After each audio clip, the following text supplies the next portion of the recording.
Hey everybody, and welcome to this week's episode of Ask Kate. It's been a while since we've done one. We've both just been so busy, which is a good thing. And we were just discussing about what we were going to discuss today. And we actually thought we'd do a segment on just myth busting. So the little things that we hear people say, you know, especially in the fitness industry, and you get some similar things, you know, but doesn't this cause this? Like, this is a perfect one. Let's lead off with this one, Kate. A lady posted in our group the other day, in our free group, the one that you're in, the Body by Design, that she said, since I've started drinking coffee in the morning on an empty stomach, I've put on weight. You know, coffee is bad for me. And I was just like, well, how do you actually, like, really, how do you actually know that? Have you tracked and measured your, like, nutrition? Have you tracked everything? Have you looked at the subjective measures? Have you, you know, that's just, let's talk about coffee. So I think there's two camps.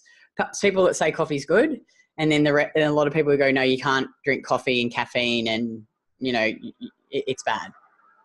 Is coffee good or bad? Yeah, and you have right. to put it in context, I guess, too. Absolutely, put it in context, because in the wrong body, it can be bad. But coffee ultimately, I mean, you always have to go like a little step deeper. Like, what does coffee do? Well, coffee increases glucose metabolism, and so essentially is a metabolic stimulator. But let's say you eat coffee without anything, black coffee, like we're all told to do first thing in the morning, or so many people are told to do. Drink black coffee, don't add anything, it will kickstart you. Well, in a body that can't hold very well any sort of liver glycogen, and you probably have some blood sugar dysregulation, doing something like that is going to make you absolutely batshit crazy. I mean, you're going to have an adrenaline spike, because adding a substance into your body that increases the amount of glucose your body uses, right? So it basically increases metabolic rate, and you don't have a lot of glucose in your bloodstream. It's going to cause low blood sugar, which low blood sugar is going to cause a stress reaction. So your body's going to say, uh-oh, I don't have sugar, release adrenaline, cortisol to raise blood sugar by either releasing it through liver glycogen or breaking tissue down to get your blood sugar back up. So you get you can have nausea, you can have adrenaline spikes, jitterness, you know, all of this is essentially caused from that adrenaline spike, that because your body has tried to utilize glucose you do not have in your system. So can coffee, I have never heard coffee making anyone gain weight. Maybe is the thought process because I'm adding sugar and cream and I'm gaining weight. You know, I don't know. To me, there's never just one thing that's making you gain weight. It's the combination of everything you've consumed over what your body can utilize, you know? So if you're gaining weight, it's only because you're consuming more calories than your body can consume or utilize through the day. And that can be just a matter of, you know, maybe you're kind of eating minimalized all day long, but then you eat a huge, massive meal at evening time and your body can't metabolize all that. Well, guess what? Whatever you're not utilizing as energy is just going to get stored as fat. And that's just how things work. So would you say, I would say we're pro coffee. Well, I'm pro coffee, but then my tip to her was, you know, if you have any of those symptoms, is have it with milk or cream and sugar. Like, I have mine in the morning with milk, I have sugar, I have new gel in it every morning. And I have it on an empty stomach because I just like to get up and have that. But it's got the glucose in there, you know, it's got protein in there, it's got the milk. I don't get any of those issues. Yeah, so anything that's going to be a metabolic stimulator, you need to have it with sugar and some fat or some protein to help, you know, stabilize your blood sugar, anything.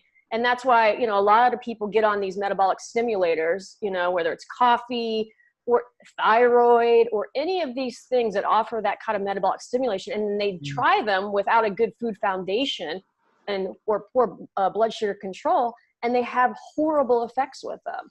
And it's solely because you don't have the foundation, you're not utilizing it with the right foods when you're consuming it, and you know, so you're going to get this effect. So you have to think about what this is doing, what the effect is that you're trying to get, right, and then consume it in a way that's going to support you versus have an adverse effect. Because it can. Anything that's good can also usually cause a negative effect as too, right? That's just how things work.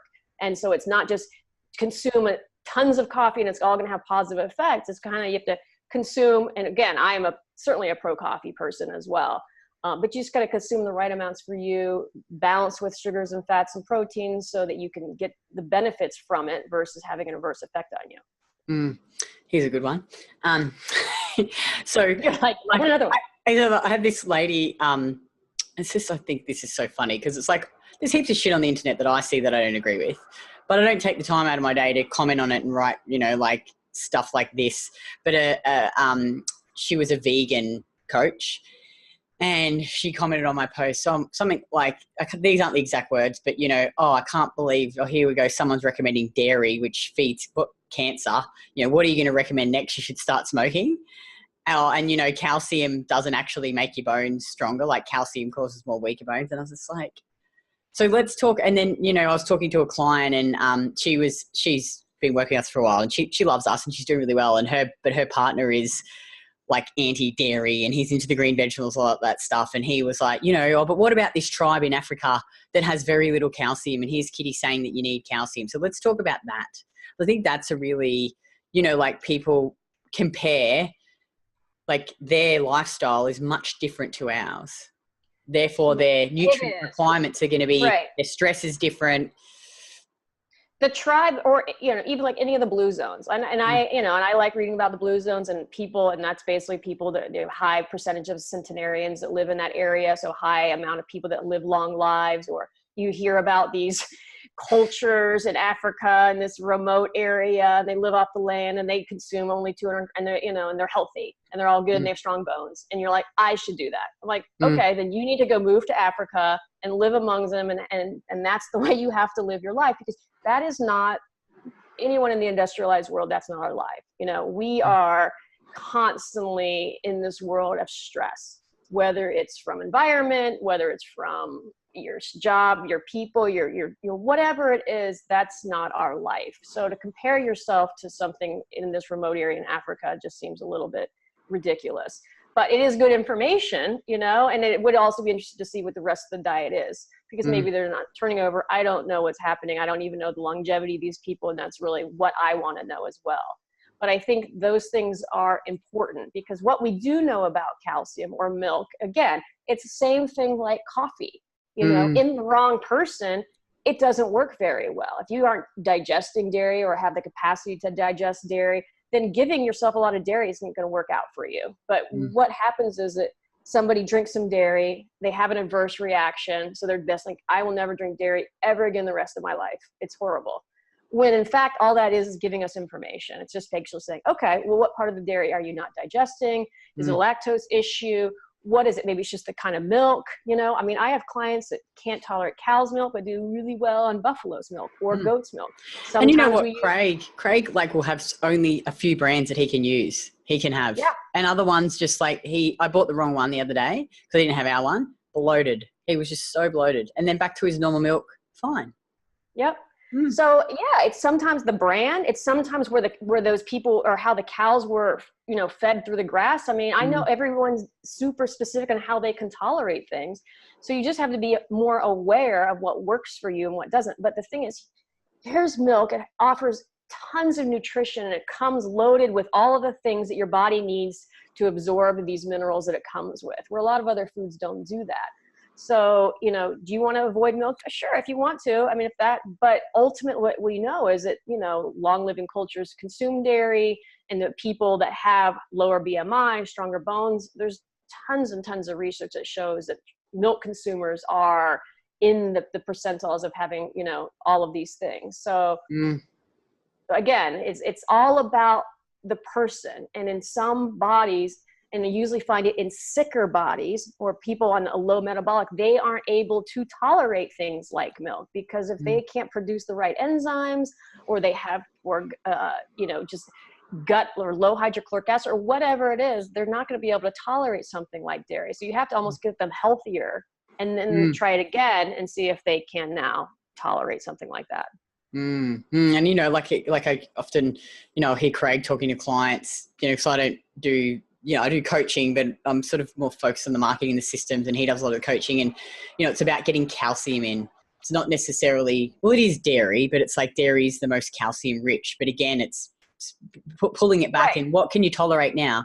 Let's try some hard cheeses, and then we'll work on healing your digestion, improving your metabolic rate, lowering cortisol, adrenaline. And then we'll gradually introduce a little bit of milk, try different ones. And usually in time they can eat dairy again with no issues, or there's types that they can use and they will tolerate, and it will be fine. But I think, like you say, it's a gradual process, and just going, I'm not going to eat dairy ever again. I'm going to cut it out of my diet.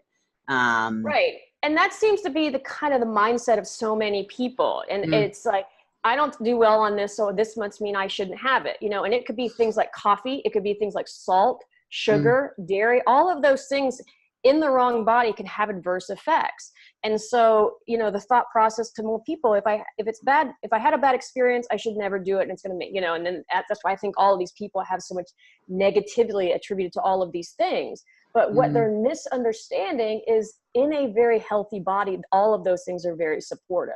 And so it just says, if you can't tolerate them, we need to work on your health. We need to build it up so that you can start adding it back in, like you guys do, in incremental amounts, so that you can get healthier, because it can support you. And in a healthy body, you should be able to tolerate it. I see it in clients who, when they go on vacation, right? And this is just a good understanding of where their stress is. They can tolerate certain things, but then they go on vacation and they're always like, kid, I went on vacation. I didn't do it. I just ate whatever I want. I tolerated everything. I lost 2 pounds, and it was just like, I didn't pay and I didn't work. I didn't, and I'm like, I go, what changed? I go, you got out of your life. I go, stress. And your stress went down. And when stress goes down, you are able to tolerate all these things a lot better. Right. And I think that was something we were going to talk about, is just this overall stress abundance that we all are embedded in, and how it affects the diet, our life, and how when, you do get out of it, how your body responds so differently to these foods, and how your body likes to kind of let go and it can kind of correct itself. I was talking to a client yesterday, and she went through a really extremely stressful period the last 3 months. Her father died. She had to buy it. She bought a house, but all this stuff went wrong with it. Changing jobs, opening your own business. And at the time, and she got injured too. And I just said, of course. Why not? Yeah, I'll just throw that in the mix. I said to her, now is not the time for you to focus on body composition change. I'm like, it's not going to change. You stress as fuck. I'm like, you just need to eat food. You just need to eat food and get through this time. Because she'd also competed too. So she's used to being really lean. And, I'm like, cutting your calories now is not a good idea. Like, it's just going to backfire on you. And she's really bloated. Anyway, she's through that now, and her injury's fixed, and, she's moved into a house. And we were talking yesterday, and she's like, it's just incredible, Kitty. I've eaten the same food, but all my measurements have just gone down. Like, the bloating's gone, just because all the stress is gone. And, now she's gotten through her injury. I said, okay, now's the time. We can, you can get back to training. Now you can focus. She's like, I can sit. And she got off the pill, and she got the Progest-D, and over time, it's just, everything's coming together now. But it's just so funny. It's like her partner was saying, but this program doesn't work, and I'm like, well, look, yes, I could cut your calories down to 1,200, make you do 6 days a week of cardio while you're stressed, and you will drop, because she's used to being, she did that before to get on stage. I'm like, but that's not sustainable. And you'll just rebound. And she's like, no, I know. And she's really good. Like, she's like, I can see my body changing. And, but I just think it's like, it's that quick. It's like, it's not necessarily the result. Like, you have to play that long game, and the stress, and, you can't, And you have to add that into your equation, whether you like it or not, right? Because you're like, well, I'm doing everything. I'm like, what's your life look like now? Do you have any stressors? And it's like, oh, our relationship sucks. I hate my job. This is going on. I'm like, all right. So, right. I mean, and so you're not, why aren't I losing any weight? I'm like, well, but I'm like, how you sleeping? Well, I sleep pretty good, and my energy's good. My tempo pulse are good. And these are good. But, my weight's not falling off of me, right? I'm like, yeah, but, you have this load of life that's going on right now. I mean, I had a client that she, was trying so hard to eat and eat and eat. She was in a marriage that wasn't making her happy. Anyway, she finally decided to get divorced, got divorced, lost 10 pounds like that without changing anything. It was just like, And I'm like, because it was just, she was in that stress the whole time, even though she's like, I really didn't feel it. She just wasn't unhappy. And your body knows, right? So you know, this is something that will support you. I mean, the good thing about this kind of diet, when you are in those stress moments and you're eating supportively, you're probably not going to get sick. It's going to support you. You're not going to develop some adaptations that you're probably going to go on in your body that could create some sort of illness and disease. But yeah, your body is probably not going to let go of weight, because weight loss is a stress. You know, you have to put your body on some sort of stress to have that calorie deficit or whatever it is, so your body feels safe enough for weight loss. Because that's what I always say is like, your body needs to feel safe to lose weight healthy. Either if it's not, if you're just going to like beat that weight right off of you through calorie deprivation or excessive exercise or whatever it is, then that is not going to produce a body that's sustainable ever. And I know you know that. It's just, you can do it, but you're going to come with a list load of side effects. And especially, you know, maybe in your 20s, that's fine. You can do it. Maybe even partially in your 30s. But when you get into your late 30s, 40s, plus on, it's not working. Nope. Nah. It's got a lot of that stress. Yeah, and it's like we had another client, she had a baby, and the baby's just not sleeping at all. So she's had like basically 3 months of zero sleep. And then she's getting sick, and, you know, I'm like, give yourself a break. Like, you're not going to be able to go into the gym and perform because you're so tired. You just need to eat, get through this period. Then when the baby's sleeping and you're getting sleep, then you can go. Because like we train them like athletes, you know. It's like athletes don't stay up all night and have zero sleep. You know, they have rest and recovery. It's like, it's so important. You just have to, you know, you can't perform at a high level when you're tired and stressed all the time. Like, it's just never gonna, it doesn't work. It just, yeah. But here's another good one. So another lady in the group was posting, she's seeing a PT, like she's in the free group and doing the free 28-day challenge. And her PT's like really just, you know, like, I can't believe that you're eating sugar and whatever else. You're going to gain weight if you eat sugar. I love it how people just put it down to one thing and go, if you eat sugar, you're going to gain weight. Right. And that's probably her experience. And I think every time somebody categorizes that, I mean, if you just had a big bowl of sugar in front of you and just consumed mouthfuls of that, you know, you probably would not be able to consume. I mean, you just wouldn't. You just, you know, but the foods that are going to make you fat, usually with sugar, are always the foods that are combined with a bunch of fat. Usually it's polyunsaturated fat and a bunch of other crap, right? Cookies, cakes, crackers, any of this stuff. And that's going to make you consume. But people that have that sugar experience, it's because they don't ever eat carbs or don't eat sugar. And so finally when they do, and they have a little bit of taste of it, their body is like, dear God, you're finally giving me energy. And so their body wants a ton of it. It can't stop. In fact, all their signalings don't work anymore. And they just eat me. They just keep eating and eating and eating. And then, so again, it's the excess. Sugar itself isn't going to make you gain weight. It's always excess calories of any sort going to make you gain weight. Yeah. Blood sugar dysregulation. And again, if you've adapted to some sort of no sugar, low sugar, no carb diet, then consuming a bunch of it is not going to work within your system. Again, you've gone through an adaptation. For you to be able to utilize sugar again, you've got to slowly create a different adaptation so that you can. Your body is always going to shift to whatever you put upon it, whatever stressor you put upon it, right? And we know that. And removing things like carbohydrates is presenting a stress to your system. But to survive, and so that your body can still perform at the best level it can under those circumstances, it's going to adapt. And but this adaptation is going to create a problem when you try to give it back things like sugar and whatever else, because it's not going to be able to utilize it the way it should in a healthy mode. And so, you're going to overconsume because your body hasn't gotten any, and now you want a ton of it, and you're gain weight. So absolutely, she's right in a certain level of context, without the understanding of what's happened to her and how the body really wants to operate in a healthy level.